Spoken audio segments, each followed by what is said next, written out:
आपके बीच में। देखिए अभी थोड़ी देर पहले प्रधान जी हमारे मास्टर जी कितनी बढ़िया बात कर रहे थे कि आज आर्य समाज को बचाने की आवश्यकता है, क्योंकि संसार की जो श्रेष्ठ संस्था मानी जाती है तो ये आर्य समाज है। नहीं तो भाई नहीं बचाओगे तो दूसरी इसके ऊपर हावी होती चली जाएगी। कई बार सोचता हूँ उनकी कर्तव्यनिष्ठा को देखकर, कर्मठता को देखकर, यही सारी उन्होंने परिस्थितियों में उन्होंने जो काम किया। आचार्य विजयपाल जी हमारे बीच में, आचार्य संदीप जी सोनीपत में काम कर रहे, जब इनसे प्रेरणा लेते हैं तो मन में ये भाव उठता है कि लोगों को हम ज़्यादा से ज़्यादा मात्रा में जगा लें। और समय भी अब जागने का आ गया, नहीं जागे तो पछताओगे, क्योंकि जगाया उसको जाता है जो सोया हुआ, और जो दड़मारे पड़ा वो नहीं जाग सकता। आइए एक उद्बोधन गीत आपके बीच में।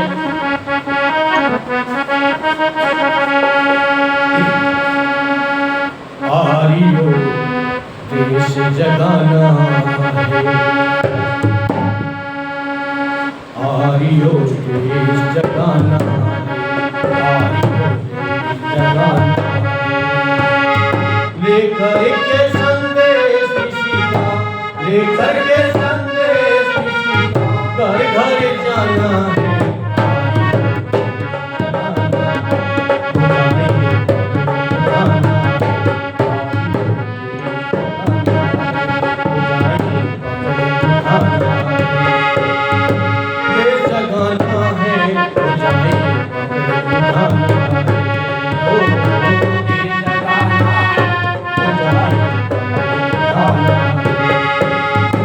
लेकर के संदेश किसी का, लेकर के संदेश किसी का, घर घर जाना है।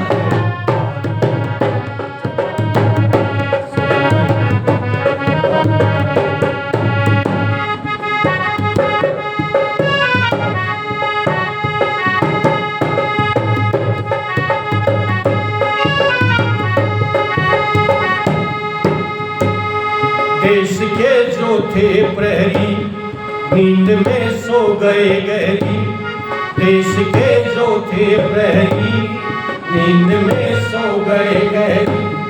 न करवट तल पे हिलाते शरत मुर्दों से ठहरी, न करवट तल पे हिलाते शरत मुर्दों से ठहरी। गुजर गई सदियां सोते कीमती अवसर खोते, गुजर गई सदियां सोते कीमती अवसर खोते। हो गए क्या शहर भीतर, सो गए क्या शहर भीतर, नहीं बेदार ये होते। ये सो गए क्या शहर भीतर, नहीं बेदार ये होते। इस गफलत और मदहोशी में, इस गफलत और मदहोशी में लुटा खजाना है।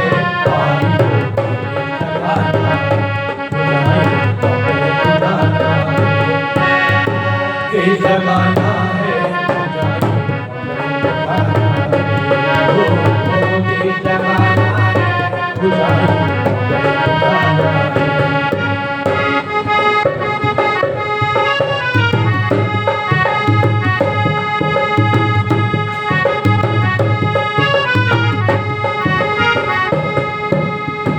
देश के हालात ऐसे होते जा रहे हैं कि आज आर्य समाज को अपनी बात रखने का मौका है।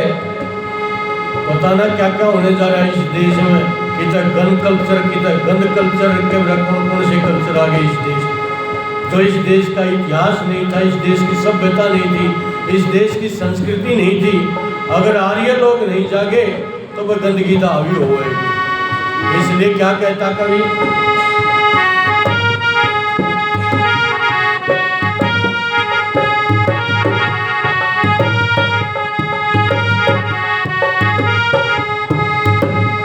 लूट इस कदर मची है नहीं कोई चीज बची है, लूट इस कदर मची है नहीं कोई चीज बची है। रह न जाए कुछ बाकी गई ये स्कीम रची है, रह न जाए कुछ बाकी गई ये स्कीम रची है। मगर वो नहीं बोलते, नटुक भी आंख खोलते, मगर वो नहीं बोलते, नटुक भी आंख खोलते। चहुं दिश चोर लुटेरे फिर बेफिक्र डोलते, चहुं दिश चोर लुटेरे फिर बेफिक्र डोलते। देश को इस बर्बादी का, अरे देश को इस बर्बादी का एहसास कराना है।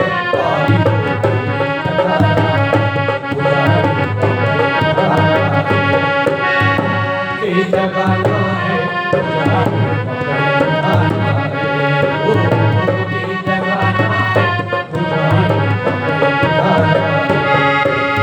लेकर के संदेश ऋषि का, लेकर के संदेश ऋषि का, घर घर जाना है।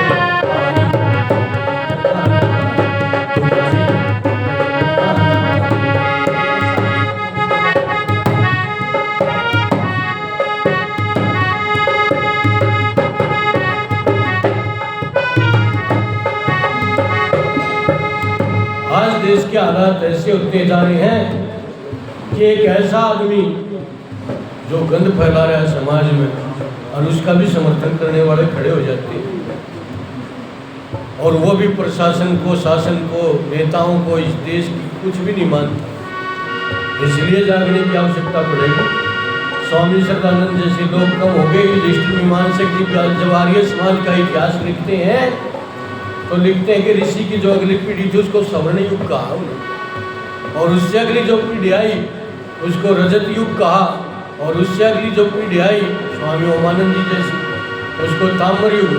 और आज तो भाई पता नहीं आर्य समाज भी कौन से युग में पहुंच गया। इसलिए जागने की आवश्यकता है, अपने बच्चों को लेकर आने की आवश्यकता है, यहाँ संस्कार दिलाने की आवश्यकता है, तभी इस देश का काम चलेगा।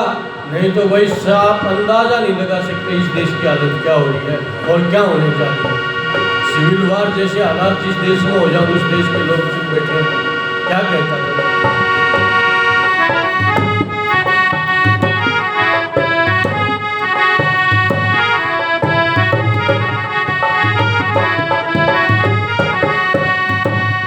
लुटे हैं लालो रे लाली चमन की डाली डाली, लुटे हैं लालो रे लाली चमन की डाली डाली, चमन की बर्बादी पर मनाए खुशियाँ माली, चमन की बर्बादी पर मनाए खुशियाँ माली।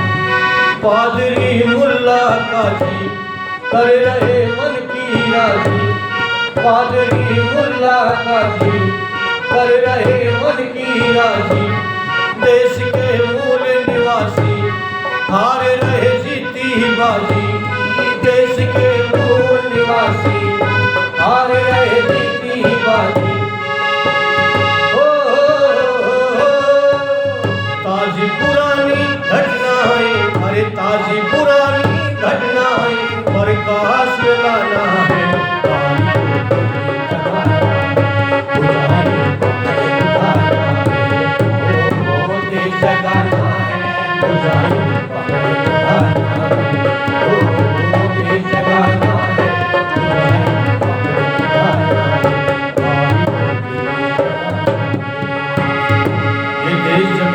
जब इस देश का नौजवान जागेगा, इनको डायरेक्शन दी जाएगी। प्रथम विश्व युद्ध की बात करोगे ना आप लोग, जर्मनी की कमर तोड़ दी थी कुछ देशों ने मिलकर, लेकिन दूसरे विश्व युद्ध में वो जर्मनी इतनी ताकतवर बनकर उभरा था कि दुनिया को नाकों चने चबुआ दिए थी।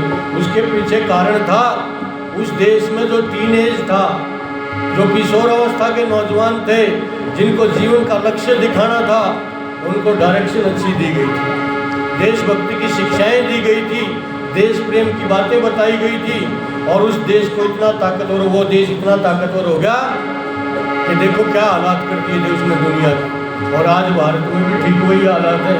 65 से 70% हमारी जनरेशन ऐसी है जो आज भी एडोलसेंस एज में, किशोर अवस्था में है।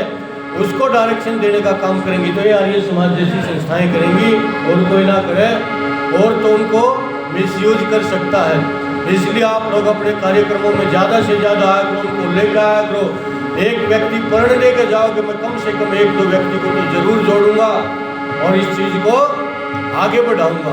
आज हालात ये हो रही कि हम अपने परिवारों को नहीं जोड़ पा रहे, दूसरों को तो जोड़ने की बात क्या करें। इसलिए अपने परिवारों को जोड़ो, अपने बेटों को, पोतों को, छोटे बच्चों को एक बार चस्का डाल दोगे, इस चीज़ में लाने का प्रयास करोगे तो अपने आप स्थिति सुधरती आ जाएगी और कोई विकास सुधार करने नहीं आएगा इस देश का। और तो आप लोगों की जेब से पैसा निकलवा लेंगे, आपको पाखंड के नाम पर ठग लेंगे और आपको दबाने की कोशिश की जाएगी। ये संस्था जो संसार की श्रेष्ठ संस्था है, अगर 30 संस्था से व्यक्तियों ने लिखड़ के इसके नियमों पर, कायदों पर चल के ऐसी ऐसी संस्थाएं खड़ी कर दी कि आज संचालन कर रही हूँ बड़े बड़े देशों का, तो क्या कहता है कि कंपनियों में कभी क्या करना होगा।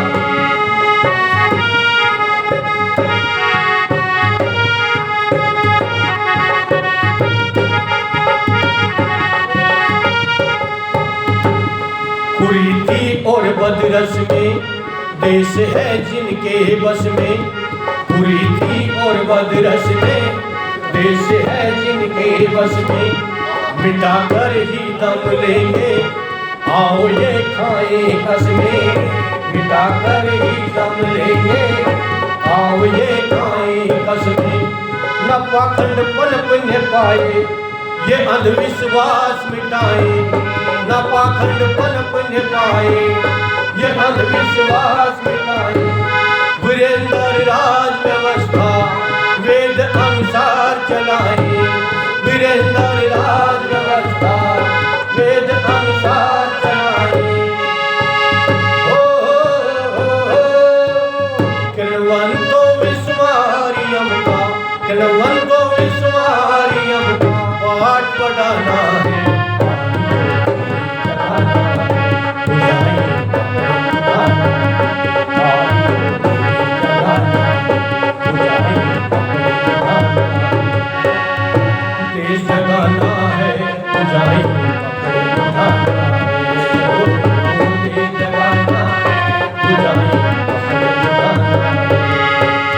लेकर के संदेश ऋषि का, लेकर के संदेश ऋषि का घर घर जाना है।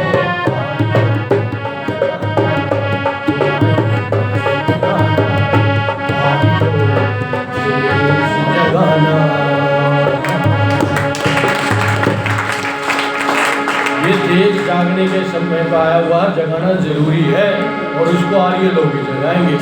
ये 2-4 बातें अपने भजनों के माध्यम से आपके बीच में रखने का प्रयास किया है। कोई गलती होगी वो आपका छोटा बच्चा अपना भाई समझ के माफ कर दें। आदरणीय आचार्य जी आपके बीच में। आचार्य बड़वासी से हमारे मध्य में